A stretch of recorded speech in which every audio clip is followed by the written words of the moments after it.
Hello बच्चों, कैसे हो आप सभी। मैं आशा करता हूँ कि आप सभी स्वस्थ होंगे, मस्त होंगे और आपकी पढ़ाई बहुत जोरों तोरों से चल रही होगी, क्योंकि आपका एग्जाम काफी नजदीक है। और मैं सॉल्व करा रहा हूँ कक्षा 12 जीव विज्ञान का अनसॉल्व पेपर 2023 के। मैं तीसरे सेट को लेकर आया हूँ, क्योंकि इसके पहले मैंने पहला और दूसरा सेट करवा दिया था, जिसका लिंक आपको नीचे डिस्क्रिप्शन बॉक्स में मिल जाएगा। आप वहां से जाकर के पहले और दूसरे सेट को देख सकते हैं। फिर आज के इस तीसरे सेट को हम शुरू करते हैं और जानते हैं कि इस सेट में कौन कौन से क्वेश्चन है और कौन कौन से क्वेश्चन रिपीट किए गए हैं पिछले सेट में, उसके बारे में हम जानेंगे। सबसे पहले आप जान लीजिए कि मेरे पास एक अनसॉल्व है, जहां से मैं सारे क्वेश्चंस को देख करके सॉल्व करवा रहा हूं। ठीक है, अगर इसके बाद बात करते हैं तो ये सेट 3 2023 का है, जिसका पेपर कोड जो होता है वो है 348 CI। 70 नंबर का आपका पेपर है। 3 घंटे 15 मिनट आपको समय मिलता है। 15 मिनट आपको मिलता है प्रश्न पत्र पढ़ने के लिए, 3 घंटे आपको मिलते हैं क्वेश्चन को सॉल्व करने के लिए। तो मैं वीडियो को काफी लंबा नहीं करूंगा, मैं इस वीडियो को 2 पार्ट में बनाऊंगा, यानी कि इस पेपर को मैं 2 हिस्सों में सॉल्व करूंगा। पहले हिस्से में मैं जितने भी बहुविकल्पी क्वेश्चन है 4 तो पहले प्रश्न के उसको करूंगा, फिर 1 नंबर के कुछ लिखने वाले, फिर कुछ 2 नंबर के लिखने वाले, फिर कुछ 3 नंबर के लिखने वाले करूंगा। फिर उसके बाद अगले क्लास में क्या करूंगा, जितने भी आपके विस्तृत उत्तरी लघु उत्तरी प्रश्न है मैं उनको सॉल्व कराऊंगा, ताकि वीडियो 2 पार्ट में बन जाए और आपको जो कुछ भी मैं बताऊं वो अच्छे से आपको समझ में आए। ठीक है, ज्यादा बड़ा वीडियो बनाने का कोई भी मतलब नहीं निकलता, क्योंकि आपको जब समझ में नहीं आएगा तो ज्यादा बड़ा वीडियो बनाने से कोई मतलब नहीं निकलेगा। सबसे पहले अगर हम बात करते हैं तो हम प्रश्न सॉल्व करेंगे कौन सा, तो हम लेकर चलते हैं प्रश्नोत्तर फर्स्ट। प्रश्नोत्तर 1। प्रश्नोत्तर 1 में क्या है आपका, प्रश्नोत्तर 1 में जितने भी एमसीक्यू है मैं उसकी बात करता हूं। तो प्रश्नोत्तर 1 में जो एमसीक्यू है वो है आपका क ख ग घ, यानी कि 4 तो आपके एमसीक्यू क्वेश्चन है। फिर मैं बात करता हूं तो प्रश्न उत्तर क का, ठीक है, प्रश्न उत्तर 1 के क का मैं बात करता हूं। तो क में प्रश्न क्या है, प्रश्न है आनुवांशिकता रूपांतरित पौधा है, यानी कि आनुवांशिक रूप से रूपांतरित पौधा कौन सा है। ऑप्शन दिया गया है बीटी मक्का, बीटी कॉटन, बीटी राइस यानी कि चावल, इनमें से सभी या ये सभी। ठीक है, तो अगर हम बात करते हैं, देखो जो आपका बीटी मक्का होता है ये, बीटी कॉटन ये भी, और बीटी राइस ये भी, ये तीनों ही आनुवांशिक रूप से रूपांतरित पौधे हैं। और आपका चौथा ऑप्शन जो दिया गया है ये सभी, वो बिल्कुल सही है। यानी कि अगर हम बात करते हैं तो आपका चौथा ऑप्शन ये सभी का मतलब क्या हो जाएगा आपका, बीटी मक्का, कॉटन, राइस, ये तीनों क्या है आपके आनुवांशिक रूपांतरित पौधे हैं। उसके बाद बात करते हैं प्रश्न नंबर 1 के ख की। तो ख वाला क्या है प्रश्न, मैं उसको पढ़ता हूं, आप ध्यान से सुनिए। निम्न में से कौन एक कूट यानी कि असत्य फल है, ये पूछ रहा है कि कौन सा असत्य फल है, कौन सा स्यूडो फ्रूट है या फाल्स फ्रूट है, उसकी बात कर रहा है। ऑप्शन दिया गया है अंगूर, आम, अमरूद, सेब। तो आपको पता होगा, जब आपने पढ़ा होगा तो आपको यह पता होगा कि जो अंगूर होता है, आम होता है और अमरूद होता है, ये निषेचन के बाद बनते हैं।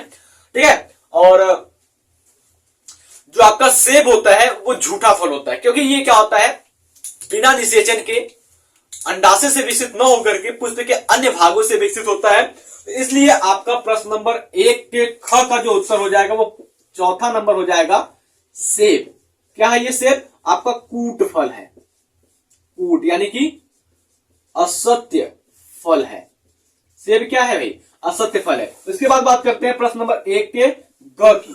तो ग में प्रश्न क्या है, आवृतबीजी पौधे के भ्रूण पोष में गुणसूत्रों की संख्या कितनी होती है, ये पूछ रहा है। जो आपका एंडोस्पर्म होता है, जो भ्रूण को पोषण प्रदान करता है, उसके अंदर गुणसूत्र की संख्या कितनी होती है। ऑप्शन है 1x, 2x, 3x, 4x। यानी कि इसका अगर सही जवाब की बात करते हैं तो सही जवाब आपका जो आ जाएगा वो आ जाएगा आपका तीसरा उत्तर। ठीक है, 3x गुणसूत्र। आवृतबीजी पादप के भ्रूणपोष में 3x गुणसूत्र पाए जाते हैं। इसी के साथ हम चलते हैं, लास्ट क्वेश्चन करते हैं बहुविकल्पी का। प्रश्न उत्तर 1 के घ की बात करते हैं। तो प्रश्न उत्तर 1 के घ की अगर मैं बात करूं तो आपका जो प्रश्न है वो है टाइफाइड रोग के जनक का नाम बताइए। यानी कि ये पूछ रहा है कि टाइफाइड जो रोग होता है वो कैसे होता है। ठीक है, तो ऑप्शन दिया गया एस्केरिस, अमीबा, पैरामीशियम और साल्मोनेला। अगर हम बात करते हैं एस्केरिस से, तो एस्केरियासिस रोग होता है। अमीबा और पैरामीशियम ये आपके दो प्रोटोजोअन्स हैं, एक कोशिकीय जीव है। उसके बाद बचता है आपका साल्मोनेला। साल्मोनेला का पूरा नाम है साल्मोनेला टाइफी। लास्ट में ऑप्शन क्या रहा है? Salmonella typhi. और आपका जो ऑप्शन सही है, जो उत्तर सही है, वो चौथा उत्तर है साल्मोनेला। ठीक है, साल्मोनेला, साल्मोनेला। और इसका पूरा मैं नाम लिख दूं तो साल्मोनेला टाइफी। ठीक है, साल्मोनेला टाइफी जो होता है ये एक जीवाणु है जो कि टाइफाइड रोग को उत्पन्न करता है। समझ में? तो मैं आशा करता हूं कि ये आपका प्रश्न उत्तर एक कंप्लीट हो गया होगा। चारों ऑप्शन आपने देख लिया और फटाक से अपने आंसर पर टिक कर लीजिए। फिर उसके बाद हम चलते हैं आगे की ओर, अगले प्रश्न को सॉल्व करते हैं, यानी कि हम सॉल्व करेंगे प्रश्न उत्तर 2 को। अब प्रश्न उत्तर 2 में क्या क्या चीजें मैं उसको देखता हूं। यहां पर भी 4 क्वेश्चन आपके हैं। ठीक है, चलिए अगर हम बात करते हैं प्रश्न उत्तर 2 की बात करते हैं, तो सबसे पहले दिया गया है क, ख, ग, घ और अंग।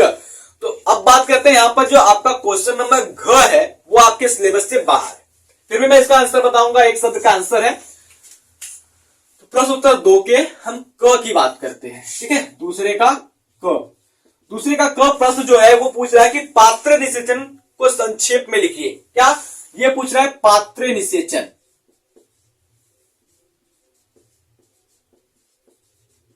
अब पात्र निषेचन की अगर हम बात करते हैं बच्चा, तो पात्र निषेचन देखो, पात्र का मतलब क्या होता है? एक पात्र होता है, यानी कि बर्तन होता है। तो यहां पर क्या होगा कि हम क्या करते हैं, नर से नर युग्मक तथा मादा से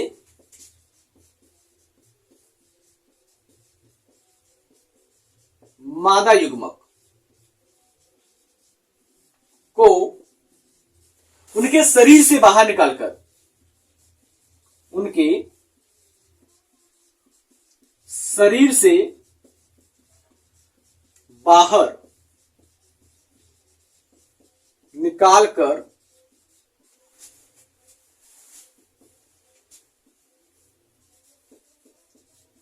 पेट्री डिश में निषेचन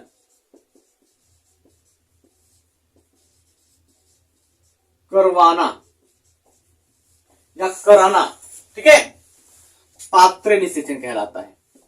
पात्र निषेचन कहलाता है। ठीक है, पेट्री डिश कहां है? पेट्री डिश का मतलब होता है जिस बर्तन के अंदर निषेचन की क्रिया कराई जाती है उसको हम पेट्री डिश नाम देते हैं। इसी के अगर हम बात करते हैं प्रश्न को, तो हम इसको हम कह सकते हैं जो कृत्रिम रूप से निषेचन कराया जाता है शरीर के बाहर, उसको हम पात्र निषेचन कर सकते हैं। या फिर हम लिख सकते हैं इसी में, देखो या करके एक उत्तर और लिख सकते हैं हम इसका, या करके लिख सकते हैं कृत्रिम रूप से या कृत्रिम तरीके से शरीर से बाहर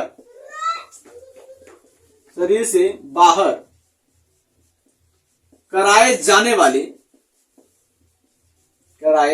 जाने वाले निषेचन को पात्र निषेचन कहते हैं।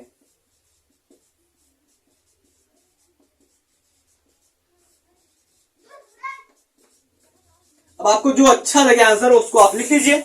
कृत्रिम तरीके से शरीर से बाहर कराए जाने वाले निषेचन को क्या कहते हैं? पात्र निषेचन कहते हैं। 2 क्वेश्चन हो गया। ठीक है, यानी कि हम बात करते हैं प्रश्न उत्तर दूसरे के क का 2 आंसर हो गया। अब चलते हैं प्रश्न उत्तर दूसरे के ख का बात करते हैं। ख प्रश्न में पढ़ता हूं, आप सुनिए। ख में लिखा गया है कि दूध से दही कौन बैक्टीरिया बनाता है? बहुत ही सिंपल प्रश्न पूछा गया है। ये पूछ रहा है कि जो दूध होता है, दूध को दही में बदलने के लिए कौन सा बैक्टीरिया जिम्मेदार होता है? देखो 2 बैक्टीरिया है, एक आपका लैक्टोबैसिलस लैक्टिक है और दूसरा क्या है आपका लैक्टोबैसिलस वल्गैरिस। ठीक है, ये 2 बैक्टीरिया है। चलिए अगर बात करते हैं दूध से दही,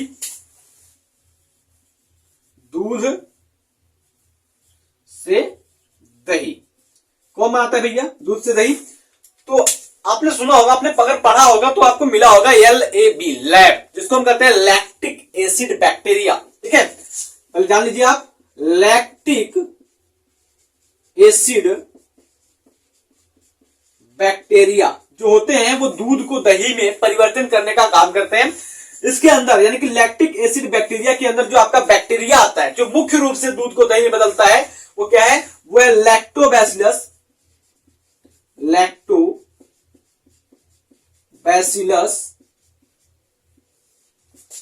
वुल्गैरिस,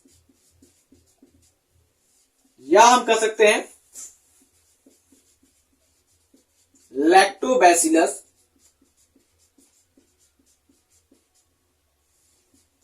लैक्टिक, लैक्टोबैसिलस लैक्टिक। ठीक है, ये दो बैक्टीरिया हैं जो आपके दूध को दही में परिवर्तन कर देते हैं। उसके बाद अगर मैं बात करता हूं क्वेश्चन नंबर दूसरे के ग की, ग में क्या पूछा गया है, आरएनए एवं डीएनए की शर्करा में अंतर बताइए। यह पूछ रहा है जो आरएनए में शर्करा पाया जाता है, शुगर पाया जाता है, वो कौन सा होता है। उसके बाद जो डीएनए में शर्करा या शुगर पाया जाता है वो कौन सा होता है। बहुत ही इजी है, बहुत ही आसान है, इसको आप आसानी से कर लोगे ये चुटकी बजा करके। तो पहले आप इसको लिख लीजिए, बाकी का मैं आगे लिखता हूं।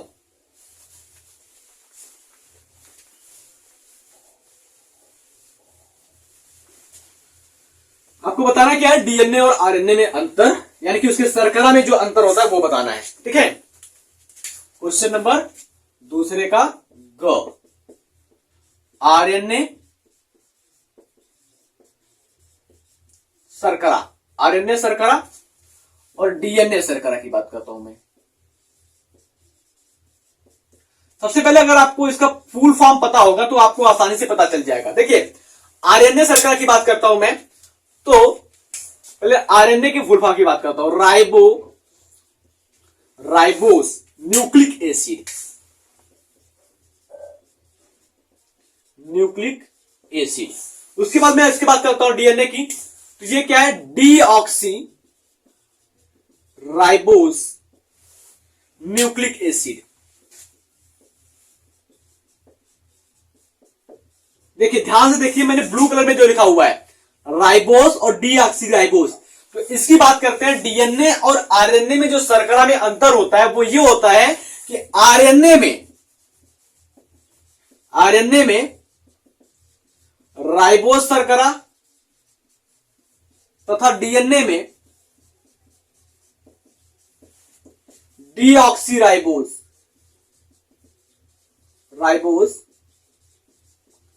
शर्करा पाया जाता है, शर्करा पाया जाता है। ठीक है, आरएनए में क्या होता है, राइबोस शर्करा, डीएनए में डीऑक्सी राइबोस शर्करा पाया जाता है। ये क्वेश्चन नंबर दूसरे का ग हो गया। अब बात करते हैं क्वेश्चन नंबर दूसरे के घ की, जो आपके सिलेबस में हटा दिया गया है। तो ये प्रश्न क्या है कि भारत में हरित क्रांति के जनक के रूप में किसे जाना जाता है। बहुत ही सिंपल उत्तर है, यानी कि बात कर रहा है ये हरित क्रांति के जनक के, हरित क्रांति के जनक किसमें, भारत में। तो एमएस स्वामीनाथन,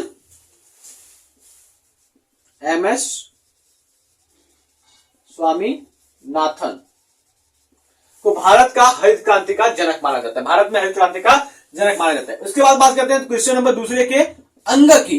तो अंग में क्या है, अंग में ये पूछ रहा है कि मानव में गुणसूत्र की संख्या कितनी होती है, यानी कि हम जो मनुष्य होते हैं इनमें अंदर गुणसूत्र की संख्या पूछ रहा है, यानी कि मानव में गुणसूत्र की संख्या, मानव में गुणसूत्र की संख्या पूछ रहा है। देखिए, हम जो मनुष्य होते हैं हमारे अंदर गुणसूत्र की संख्या कितनी होती है, 46, यानी कि कह लें 23 जोड़ी। ये आपको इतना तो पता है कि 23 जोड़ी गुणसूत्र होता है, यानी कि 46 होता है। अब अगर मैं बात करता हूं कि आप कैसे लिखेंगे कि एग्जामिनर जो हो जाए वो एकदम से खुश हो जाए, तो आपको लिखना क्या होगा, आप लिखेंगे नर में 22 प्लस एक्स वाई, नर में क्या लिखेंगे आप 22 प्लस एक्स वाई। क्यों भाई, क्योंकि जो 22 जोड़ी गुणसूत्र होते हैं वो दोनों में समान होते हैं और 23वां जो होता है वो विभिन्न होता है, अलग होता है। उसके बाद अगर बात करते हैं मादा की, तो मादा लिखेंगे आप 22 प्लस एक्स एक्स, क्योंकि भाई फीमेल में जो 23वां जोड़ी गुणसूत्र होता है क्या होता है, एक्स एक्स होता है। तो आप पहले क्या लिखेंगे, मानव में गुणसूत्र की संख्या 46, 23 जोड़ी होते हैं, नर में 22 प्लस एक्स एक्स, मादा में 22 नर में 22 प्लस एक्स वाई, मादा में 22 प्लस एक्स एक्स। इस प्रकार से लिखेंगे तो एग्जामिनर बिल्कुल खुश। उसके बाद मैं कहना चाहूंगा कि आप फटाक से इसको नोट कीजिए ताकि मैं ले चलूं आपको तीसरे प्रश्न उत्तर की ओर और वहां पर मैं आपको हर प्रश्न को आसानी से करवा सकूं। ठीक है,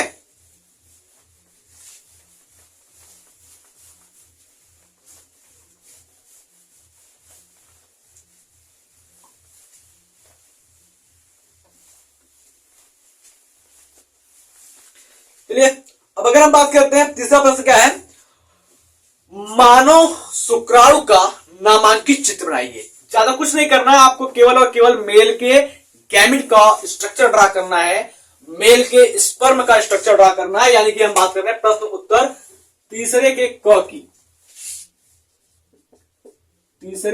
की बात करते हैं। तो ये कह रहा है मानव शुक्राणु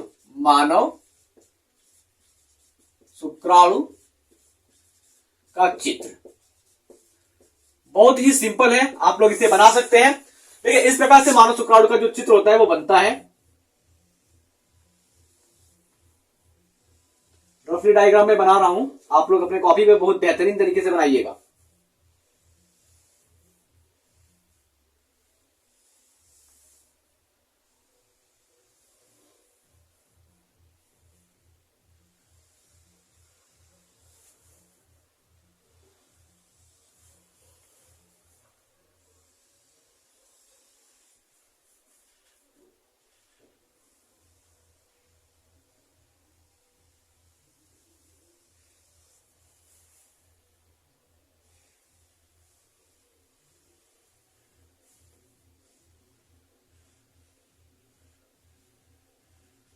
ठीक है,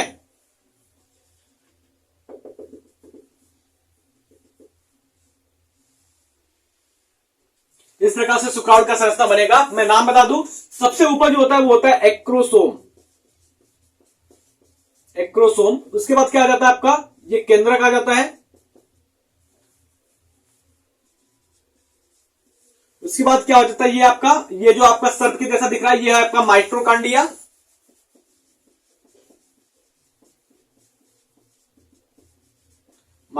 है। उसके बाद मैं बात करता हूं इसका, ये क्या है, ये आपका पूछ है, आपका नहीं शुक्राणु का पूछ है ये। ठीक है, तो अगर मैं आपसे एक क्वेश्चन पूछूं तो आप उसका जवाब देंगे कमेंट बॉक्स में, मैं आशा करता हूं कि आप देंगे ही। तो क्वेश्चन ये है कि एक्रोसोम जो होता है इसका कार्य क्या होता है, एक्रोसोम का कार्य क्या होता है, आप इसका आंसर हमें प्लीज कमेंट बॉक्स में जरूर दीजिएगा। तो उसके बाद चलते हैं हम अगला क्वेश्चन की ओर। अगला क्वेश्चन ये है, ख है, मेंडल के प्रभाविता नियम का वर्णन कीजिए। यानी कि ये पूछ रहा है कि मेंडल का जो प्रभाविता का नियम है वो क्या है, इसका वर्णन करना है। ठीक है, तो तीसरे के ख की बात करता हूं, तो ये पूछ रहा है मेंडल के प्रभाविता का नियम, मेंडल के प्रभाविता का नियम। प्रभाविता के नियम की बात करते हैं तो यहां पर क्या होता है, जब दो विपरीत लक्षण, ठीक है, सॉरी एक लक्षण, ठीक है, एक लक्षण है उसके जब दो विपरीत हम जीन के साथ, एक ही लक्षण वाले के दो विपरीत जीन या दो विपरीत गुणों के साथ हम क्या करते हैं, जब आपस में हम संकरण कराते हैं तो आपका जो एक प्रभावी वाला होता है वो अपना लक्षण प्रदर्शित करता है और अप्रभावी वाला क्या होता है, वो दब जाता है। यानी कि बात कर रहे हैं जब मेंडल ने क्या किया, कैपिटल टी यानी कि बात करते हैं शुद्ध लंबा और शुद्ध बौना, शुद्ध लंबा और शुद्ध बौना पौधे के बीच उन्होंने क्या कराया, संकरण कराया। ठीक है, जब उन्होंने शुद्ध लंबा और शुद्ध बौना पौधों के बीच क्या कराया, संकरण कराया, तो उनको जो F1 पीढ़ी है तो उनको कुछ अलग नया देखने को मिला। और यहां पर जो मिला आपको देखने को मेंडल को, उधर मिला संकर लंबा। क्या मिला, संकर लंबा मिला। तो उन्होंने ये देखा कि जो आपका यहां पर प्रभावी लक्षण है मटर के पौधे का, जो प्रभावी लक्षण है कैपिटल टी यानी कि शुद्ध लंबा, वो मटर के पौधे के अप्रभावी लक्षण शुद्ध बौना स्मॉल टी को क्या कर रहा है, दबा दे रहा है। ठीक है, और अपना लक्षण को उत्पन्न करके दिखा रहा है। यही कहलाता है प्रभाविता का नियम। यानी कि जो प्रभावी लक्षण है, प्रभावी जीन है, वो क्या कर रहा है, अप्रभावी जीन को प्रकट नहीं होने दे रहा है। यही प्रभाविता का नियम है मेंडल का। तो मैं आशा करता हूं कि आप इसको अच्छे से बना करके लिख सकते हैं, बहुत ज्यादा बड़ा तो है नहीं। ठीक है, चलिए अगर हम बात करते हैं प्रश्न उत्तर 3 के क्वेश्चन नंबर ग की बात करते हैं, तो ग में क्या है, सबसे पहले इसको मैं मिटा दूं।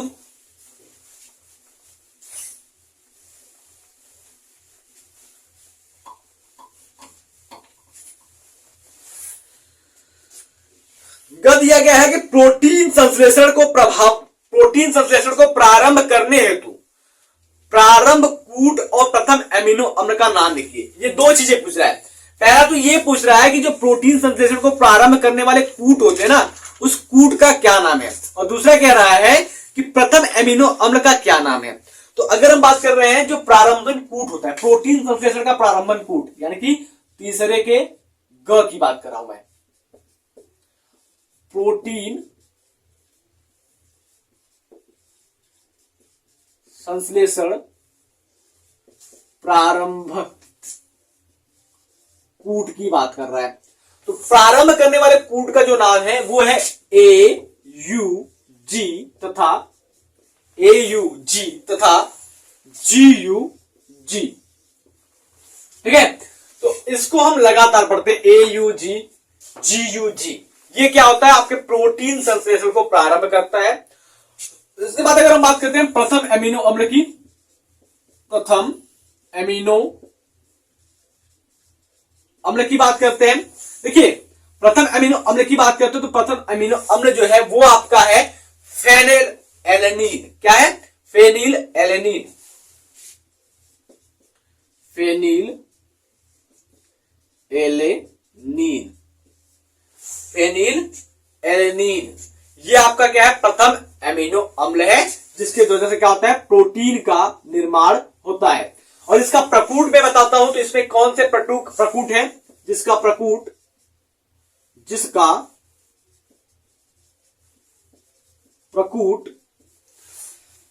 यू तथा UUC है, UUC होता है। यानी कि बात कर रहे हैं फेनिल एलेनिल का जो प्रकूट होता है वो UUU और UUC होता है। ये क्वेश्चन नंबर तीसरे का ग हो गया। अब अगर हम बात करते हैं क्वेश्चन नंबर तीसरे के घ की, घ में क्या कह रहा है, तो घ प्रश्न जो है वो ये पूछ रहा है कि बीटी कपास पर संक्षिप्त टिप्पणी लिखिए। ये कह रहा है कि जो बीटी कपास होता है उसको क्या होता है, इसके बारे में आप हमको थोड़ी बातों में अच्छे तरीके से समझाइए। 2 नंबर का क्वेश्चन है, इसको भी कह लेता हूं मैं। ये क्वेश्चन है बीटी कपास,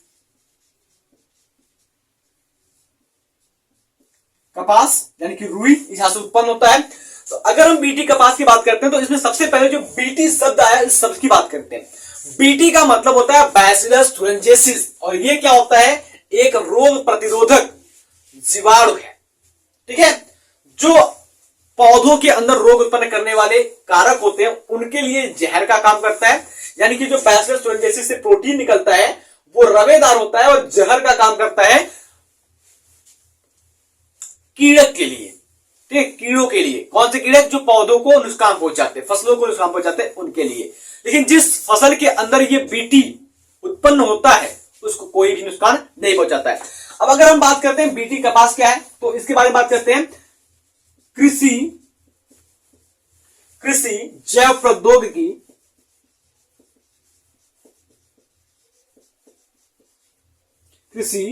प्रौद्योगिकी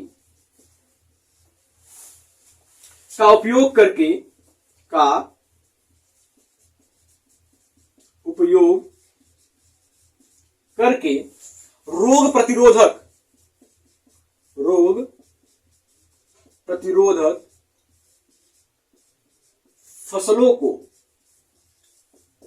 फसलों को तैयार किया गया। ठीक है, तैयार किया गया जो पीड़क नाशकों को, यानी कि पीड़क नाशक की मात्रा तैयार किया गया जो पीड़क नाशकों की मात्रा को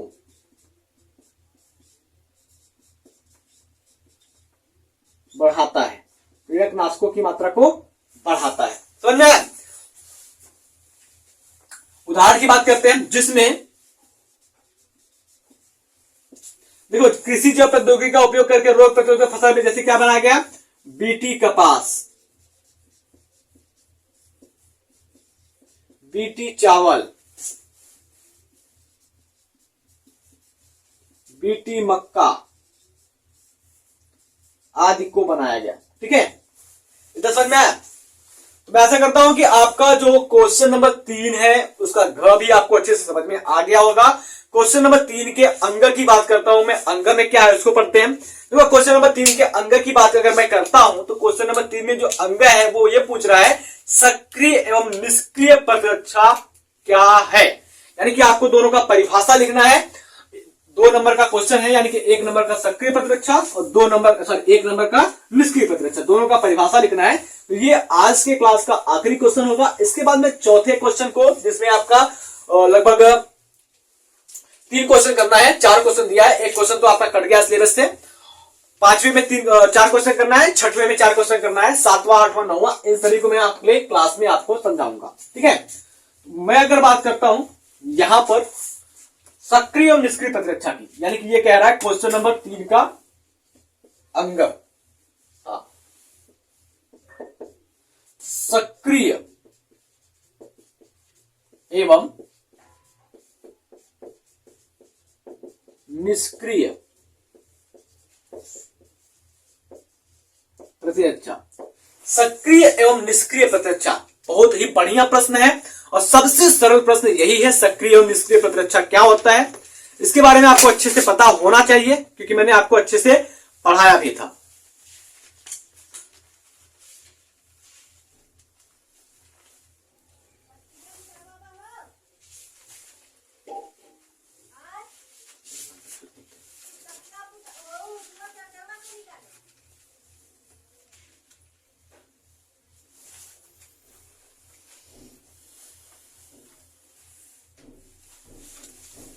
देखिए, अगर हम बात करते हैं सक्रिय प्रतिरक्षा की,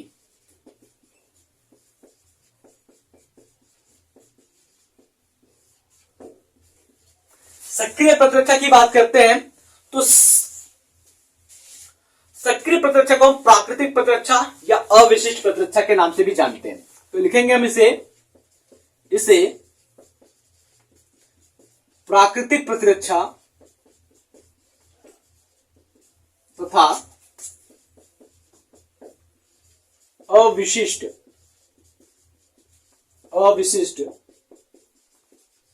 प्रतिरक्षा कहते हैं। प्राकृतिक प्रतिरक्षा या अथवा हम इसे तथा अविशिष्ट प्रतिरक्षा कहते हैं। अब अगर हम बात करते हैं तो इसमें दूसरा पॉइंट क्या हो जाएगा, तो यह प्रतिरक्षा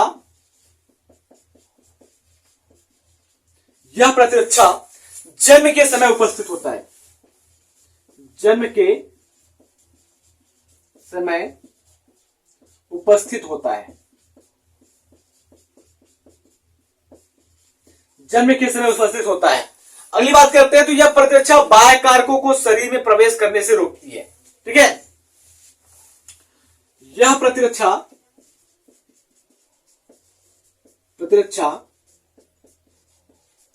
बाह्य कारकों को शरीर में प्रवेश करने से रोकती है। अब अगर हम बात करते हैं तो इस प्रतिरक्षा के अंदर 4 प्रकार के अवरोध आते हैं। इस प्रतिरक्षा में 4 प्रकार के अवरोध आते हैं या शामिल है। कौन कौन सा प्रतिरोध? देखो, अगर हम प्रतिरोध की बात करते हैं, ठीक है, या बैरियर की बात करते हैं, 4 प्रकार का कौन कौन सा हो जाएगा? प्रतिरोध कीजिए या फिर आप अवरोध, सॉरी क्या बोल रहा हूं मैं, अवरोध। ठीक है, तो अगर मैं अवरोध की बात करता हूं, पहला क्या हो जाएगा? पहला अवरोध हो जाएगा आपका शारीरिक रोध या अवरोध। ठीक है, शारीरिक रोध या अवरोध, जिसको हम कहते हैं फिजिकल बैरियर। दूसरा जो है वो क्या आपका कायिक रोध या अवरोध, ठीक है, कायिक रोध या अवरोध। तीसरा जो है आपका क्या है वो है कोशिकीय रोध या अवरोध, कोशिकीय रोध या अवरोध। और चौथा जो है आपका वो क्या है साइटोकाइन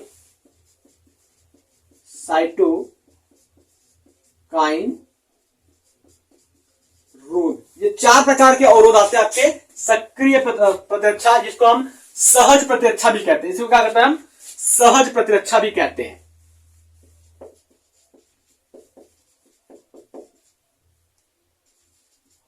सहज प्रतिरक्षा भी कहते हैं। बात समझ में आई? चलिए अब अगर हम बात करते हैं तो हम निष्क्रिय प्रतिरक्षा की बात करते हैं। तो निष्क्रिय प्रतिरक्षा जो होता है वो किसी भी जीव के अंदर जन्म के बाद उत्पन्न होता है, ठीक है। तो आप फटाक से इसको नोट कीजिए ताकि मैं इसको मिटाऊं।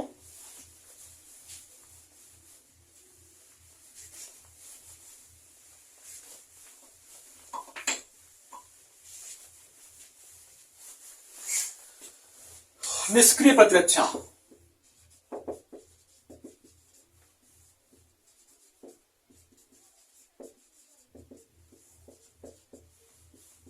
निष्क्रिय प्रतिरक्षा की बात करता हूं तो वह प्रतिरक्षा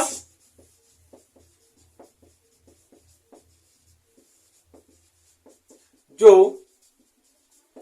जन्म के बाद उत्पन्न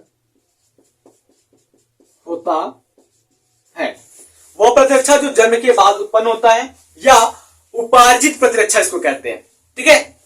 इस प्रतिरक्षा को क्या कहते हैं? इस प्रतिरक्षा को उपार्जित प्रतिरक्षा कहते हैं। इस प्रतिरक्षा को क्या कहते हैं? उपार्जित प्रतिरक्षा कहते हैं। समझना? क्यों उपार्जित प्रतिरक्षा कहते हैं? क्योंकि इसको हम जन्म के बाद वैक्सीन के साथ लेते हैं। दूसरी बात करते हैं तो ये जो प्रतिरक्षा होता है यह एक विशिष्ट प्रतिरक्षा होता है। यह एक विशिष्ट प्रतिरक्षा है, यह एक विशिष्ट प्रतिरक्षा है। समझना? विशिष्ट प्रतिरक्षा है, ठीक है।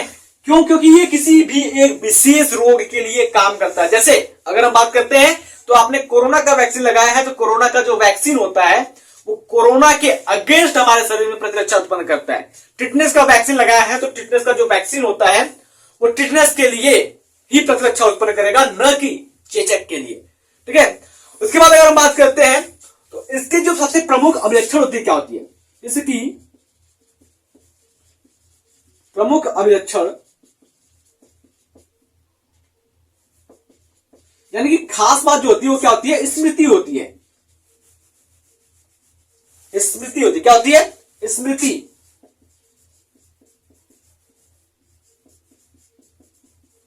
यानी कि बात कर रहे हैं इसके पास मेमोरी, किसी भी चीज को याद करने की क्षमता होती है। एक बार अगर जिससे ये सामना कर लिया तो 7 जन्मों तक नहीं भूलेगा ये। यानी कि बात कर रहे हैं जैसे आपका कोई दुश्मन है, आपको वो मारा तो आप क्या कहें, भाई कहीं भी किसी भी चौराहे गली नुक्कड़ पर मिलेगा तो मैं भी मारूंगा। ठीक उसी प्रकार से ये जो आपका निष्क्रिय प्रतिरक्षा होता है जिसको उपार्जित प्रतिरक्षा होता है वो कहते हैं। उसके बाद बात करते हैं जो उपार्जित प्रतिरक्षा होता है वो किसके अंदर पाया जाता है। सबसे मेन पॉइंट ये आता है आपका, आप इसको नोट कर लीजिएगा। सबसे मेन पॉइंट है कि जो आपका निष्क्रिय प्रतिरक्षा होता है, निष्क्रिय प्रतिरक्षा जिसको हम उपार्जित प्रतिरक्षा कहते हैं, उपार्जित प्रतिरक्षा केवल वर्टिब्रेट यानी कि कशेरुकी, ठीक है, वो भी विशेषकर मनुष्य में पाया जाता है। तो मैं आशा करता हूं कि ये क्वेश्चन नंबर 3 तक आपको बहुत ही बेहतरीन तरीके से समझ में आया होगा। तो मिलते हैं आपसे अगले क्लास में अगले क्वेश्चन नंबर 4 के साथ, और तब तक के लिए जय हिंद, जय भारत, बेस्ट ऑफ लक। पढ़ते रहिए आप बायोलॉजी।